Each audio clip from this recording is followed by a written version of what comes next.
Magandang hapon mga kapatid, ako po si Mean Los Baños, ang Senate Correspondent po ng News 5. Live po tayo mula dito sa Senado. Ano bang update natin?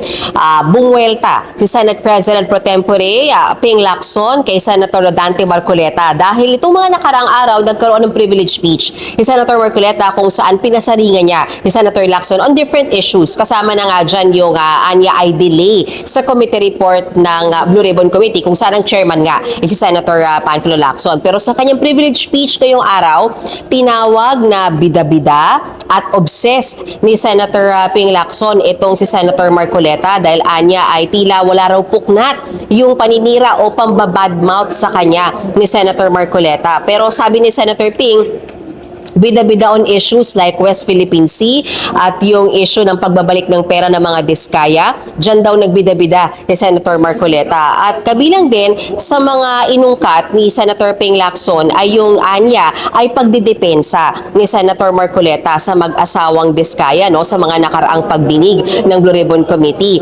At tingin daw ni Senator Ping, nagsimula yung sama ng loob sa kanya ni Senator Marcoleta nung siya ay naging pumalit bilang Blue Ribbon Chairman dahil nauna nga naging chairman yan si Senator Marcoleta at nung sinabi niya na malabnaw yung argumento ni Senator Marcoleta dun sa pagpapadismiss ng impeachment case ni VP Sara Duterte nung nakaraang taon.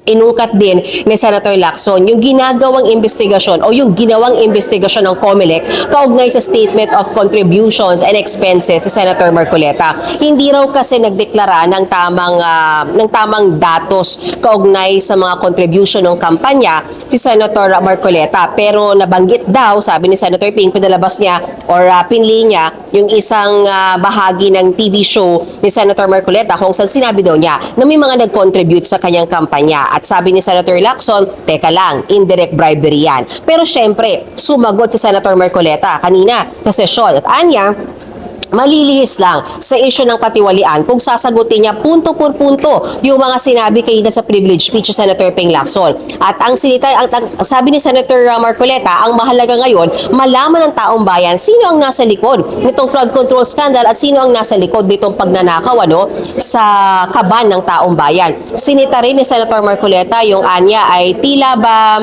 favoritism o yung special treatment kay Senator Ping Lacson dahil pinayagan siya na magbigay ng kanyang privilege speech sa simula pa lang nitong sesyon kaninang hapon. At isa rin sa sinita pa niya yung hindi raw pag-imbita sa ilan sa mga personalidad na nasasangkot o nabanggit kaugnay sa flood control scandal hearing. Kabilang na dyan si dating Undersecretary Adrian Bersamin at si dating Speaker Martin Romualdez. After niyan, nagkaroon ng sagutan yung dalawang senador and then pinag-utos ni Senate President Soto na mag-break muna sila at I think nag-usap sila sa loob ng Senate lounge, but after that pagbalik sa sesyon, nagkaroon muli ng kaunting palitan na lamang ng kuro-kuro pero nagkahamunan. Sabi ni Senator Marcoleta, baka mas mainam na payagan na ilabas yung testimonya ng 18 dating sundalo. Kaugnay nga dyan sa pagde-deliver ng pera na yan kaugnay sa flood control scandal. Pero ang sabi naman ni Senator Ping Lacson, pirmahan dapat muna ni Senator Marcoleta yung kanyang committee report. Yung committee report na inilabas sa Senator Lacson. Sa huli, ni-refer yan sa Rules Committee. So yan muna ang latest dito sa Senado. Ako po si Mean Los Baños, mababalik po ako. Tara sa updates.